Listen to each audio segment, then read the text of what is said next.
आज मैं आपसे शेयर करने जा रही हूँ कि सर्दियों के जो फूल वाले पौधे होते हैं उनके लिए एक अच्छी सी हल्की मिट्टी हम कैसे बनाएं। नमस्कार दोस्तों, मैं हूँ जयंती और आप देख रहे हैं जेमीज जंगल गार्डन। ये जो सर्दियों के जो पौधे होते हैं सिर्फ 3 या 4 महीने तक हमारे गार्डन में बने रहते हैं, इसलिए इनके लिए इतनी अच्छी हल्की मिट्टी हमें बनानी चाहिए ताकि पौधा कम समय में ज़्यादा से ज़्यादा ग्रो कर सके। मैंने जो ये मिट्टी बनाई है इसमें मैंने 50% गार्डन सॉइल को लिया है, 30% इसमें कंपोस्ट है और 20% इसमें धान के जो छिलके होते हैं राइस हस्क उसे मिलाया है। मेरी मिट्टी बहुत ही अच्छी हल्की भुरभुरी सी बनी हुई है। इसमें मैं रिवर सैंड को मैंने इसमें नहीं मिलाया है और क्योंकि ये कोई परमानेंट प्लांट है नहीं, सिर्फ 3-4 महीने ही रहेगा, इसलिए इसकी मिट्टी रिवर सैंड मिलाने से मिट्टी थोड़ी सी भारी हो जाती है। अगर हल्की मिट्टी बनाना चाहते हैं तो आप या तो कोकोपीट का इस्तेमाल कर सकते हैं या फिर धान के छिलके का। मेरे पास धान के छिलके थे तो मैंने उसी को मिलाना बेहतर समझा। मेरी मिट्टी बहुत ही अच्छी बनी। मैंने पिछले साल भी इसी तरह की मिट्टी बनाई थी और बहुत ही अच्छी फ्लावरिंग हुई थी। उसी को देखकर इस बार भी मैंने बिल्कुल उसी तरह की ही मिट्टी बनाई है। देखिए मैंने यहाँ पर अपने कुछ सर्दियों के पौधे को लगाई हूँ। देखिए ये जो प्लांट है ये है गुलदाउदी का और मैंने इसकी एक छोटी छोटी सी पौध मैं नर्सरी से लेकर आई थी क्योंकि इसकी जो पुराने जो मेरे प्लांट थे वो मेरे गर्मियों में खराब हो गए थे, इसलिए मैं इसकी किसी भी तरह कोई कटिंग नहीं बना पाई। और आप देख रहे होंगे मैंने जो इन्हें पॉट में लगाया है, मेरी मिट्टी बिल्कुल उसी तरह राइस हस्क मिला हुआ है, बहुत हल्की मिट्टी है। इन पौधों को लगे हुए सिर्फ 7 दिन हुए हैं। मुझे लगता है इससे भी छोटी छोटी पौध में लेकर आई थी। ये 7 दिनों में ही मेरा प्लांट बहुत अच्छी तरह से बढ़ रहा है। आप एक चीज ध्यान देंगे, मैंने पूरे पॉट को पूरी तरह मिट्टी से नहीं भरा है। इसे मैं 3 बार में भरूंगी, यानी कि अभी जब मैंने इसे लगाया आधे गमले से भी नीचे मिट्टी है। कुछ दिनों बाद इसमें थोड़ी सी फर्टिलाइजर डालूंगी और उसके बाद थोड़ी सी मिट्टी भरूंगी।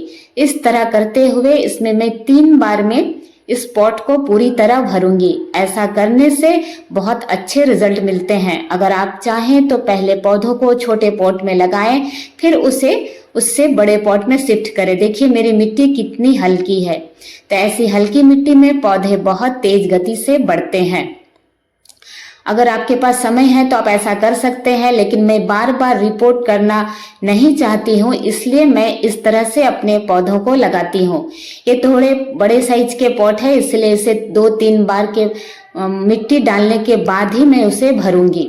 जितनी बार मिट्टी डालेंगे पौधा उतनी ही अच्छी तरह से ग्रो करेगा। ऐसा आप अपने डहलिया के पौधों में भी करें, बहुत अच्छे रिजल्ट्स मिलते हैं। ऐसा मुझे नर्सरी में ही बताया गया है। और यहाँ पर देखिए मैंने कुछ कलेंचो के पौधे लगाए हैं। ये सब देसी वैरायटी है।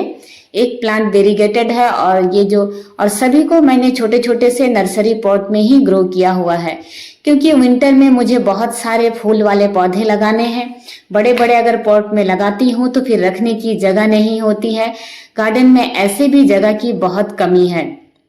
यहाँ भी देखिए मैंने बहुत सारे कलेंचो को लगाया हुआ। ये सारी देसी वैरायटी है। बिल्कुल रेड कलर के छोटे छोटे से फूल खिलते हैं। और ये जो वेरीगेटेड प्लांट आप देख रहे हैं, इसकी तो पत्तियां ही मुझे बहुत खूबसूरत लगती है और उस पौधे में उसका जो फूल खिलता है हल्के से ऑरेंज कलर में खिलता है। मुझे इसकी पत्तियां और इसके फूल दोनों ही बहुत अच्छे लगते हैं, इसलिए मैंने इस प्लांट्स को बहुत सारे छोटे छोटे से नर्सरी पॉट में ग्रो किया हुआ है। और इस बार मैंने जितने भी पिटूनिया, डायंथस, जो भी मैं इस विंटर के फ्लावर लूंगी सभी को मैं स्मॉल छोटे पॉट में ही लगाऊंगी, ताकि मैं ज़्यादा से ज़्यादा पौधे को अपने गार्डन में ज़्यादा से ज़्यादा वैरायटी को लगा सकूं। अगर बड़े पॉट में पौधे लगाती हूँ तो फिर रखने की जगह नहीं होती है। तो मेरा कहने का मतलब है आप मिट्टी जितनी अच्छी बनाएंगे उतनी ही अच्छी आपकी फ्लावरिंग होगी। देखिए ये सारे जो मेरे गार्डन में जो पौधे देख रहे हैं, इन सब में मैं इसी तरह की मिट्टी बनाती हूँ। उस समय मैं इनमें सैंड जरूर मिलाती हूँ, क्योंकि ये परमानेंट प्लांट है, इन्हें बारिश के मौसम में बाहर रखना होता है, तो ज़्यादा बारिश से पौधे खराब ना हो, इसलिए मैं उसमें थोड़ी सी सैंड की मात्रा भी मिलाती हूँ। आप जितनी अच्छी मिट्टी बनाएंगे आपको उतने ही अच्छे रिजल्ट्स देखने को मिलेंगे। इसी तरह की हेवी फ्लावरिंग होगी, भर भर कर ये सारे फूल खिलते हैं। बहुत अच्छी, जितनी अच्छी मिट्टी उतना ही कम आपको फर्टिलाइजर की जरूरत पड़ेगी। अगर आपने मिट्टी ही अच्छी नहीं बनाई तो आपको ज़्यादा से ज़्यादा फर्टिलाइजर डालना पड़ता है। अगर आप ऑर्नामेंटल प्लांट लगाते हैं तब तो आपको फर्टिलाइजर डालने की भी ज़रूरत नहीं है, लेकिन इन पौधों में फूल बनते हैं, कुछ पौधों में फलियां भी बनती है, जैसे जो वेजिटेबल के प्लांट होते हैं, तब आपको अलग से फर्टिलाइजर डालने की ज़रूरत होती है।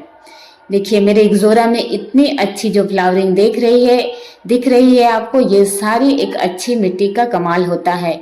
एक छोटे छोटे से पॉट में इतने सुंदर से फ्लावर तभी खिल सकते हैं जब आपने बहुत अच्छी सी मिट्टी बनाई हो।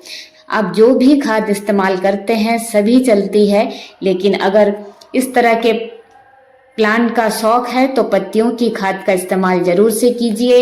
अपने गार्डन में जो भी किचन वेस्ट से जो फर्टिलाइजर हम बनाते हैं वो भी बहुत अच्छी होती है इन पौधों के लिए।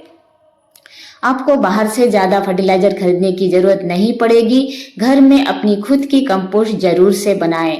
इन गार्डन में निकले हुए जितने भी सूखे फूल पत्ते होते हैं, किचन से जो कुछ भी निकलता है, उन सबको अपने मिट्टी में मिलाएं, एक अच्छी सी मिट्टी बनाएं। फिर देखिए आपके गार्डन में किस तरह फूलों की बहार रहेगी।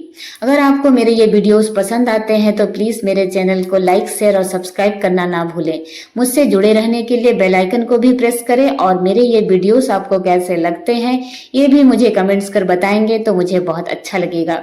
ये सुंदर सा जो प्लांट देख रहे हैं इफोर्बिया मिली, इसमें किसी भी तरह के कांटे नहीं होते हैं, इसलिए मुझे बहुत पसंद है। मैं अपने गार्डन में कांटे वाले पौधे नहीं रखती हूँ, मुझे कांटे वाले पौधे अच्छे ही नहीं लगते हैं। और ये जो सारे सुंदर से पौधे, ये मधुमालती का प्लांट, सब इसी तरह के सुंदर से मिट्टी में मैं ग्रो करती हूँ। हमेशा मिट्टी पर काम कीजिए, आपको फर्टिलाइजर की ज़रूरत कम से कम पड़ेगी। नहीं पड़ेगी ऐसा नहीं कहूँगी, क्योंकि फूल और फल जिनमें बनते हैं उनमें फर्टिलाइजर आपको डालनी ही होगी, चाहे ऑर्गेनिक या फिर केमिकल। लेकिन बिना फर्टिलाइजर के ये फूल खिलना मुश्किल है। मैंने इतने सालों से गार्डनिंग की है, मैंने पाया है कि मिट्टी मैं जितनी अच्छी बनाती हूँ मुझे फर्टिलाइजर की ज़रूरत उतनी ही कम पड़ती है। सर्दियों के फूलों के लिए इतनी अच्छी मिट्टी बनाइए, फिर देखिए आपके 3-4 महीने में ही इतने सुंदर फूल खिलेंगे कि पूरा फरवरी और मार्च का महीना आपका गार्डन फूलों से भरा रहेगा। बहुत सुंदर से जितने भी वैरायटी मिलते हैं, डायंथस, पिटूनिया, कैलेंडुला, जो भी वैरायटी आपको मिलती है या फिर आपको पसंद है, आप सभी को गार्डन में ऐड करें। इस तरह की एक हल्की सी सुंदर सी मिट्टी बनाएं। हैंगिंग बास्केट में भी ये मिट्टी परफेक्ट है। वीडियो देखने के लिए आप सभी का बहुत